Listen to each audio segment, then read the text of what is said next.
ज्यांच्या अंगी प्रचंड धैर्य बाणावले होते त्या म्हणजे राजमाता जिजाऊ. ज्या वयात मुले खेळण्यात दंग असत त्या वयात जिजाऊंनी हाती तलवार धरली. आपल्या वडिलांकडे तलवारबाजी शिकण्याचा हट्ट धरला. अत्यंत आत्मविश्वासाने त्यात नैपुण्य मिळवले. लखुजी राजेंकडून शूरवीरांच्या ओहित्यांच्या कथा ऐकून जिजाऊंना स्फुरण चढे. सद्गुण, शौर्य आणि दूरदृष्टी अशा गुणांचे मूर्तिमंत उदाहरण म्हणजे राजमाता माँसाहेब जिजाऊ. बाल शिवबा अशाच संस्कारात धरले. माँसाहेबांचा मुत्सद्दी स्वभाव, धडाडी, कणखरपणा आणि धैर्य हे गुण छत्रपती शिवरायांनी आत्मसात केले.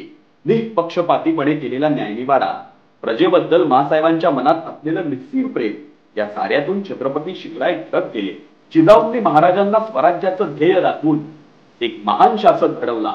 म्हणून तर छत्रपती शिवाजी महाराजांसारख्या महान राज्यकर्त्याच्या मार्गदर्शक म्हणून जिजाऊंचं नाव कायमच घेतलं जातं. छत्रपती शिवाजी महाराजांना हिंदवी स्वराज्याचा मूलमंत्र देणाऱ्या राजमाता माँसाहेब जिजाऊ यांना जयंती दिनी त्रिवार मानाचा मुजरा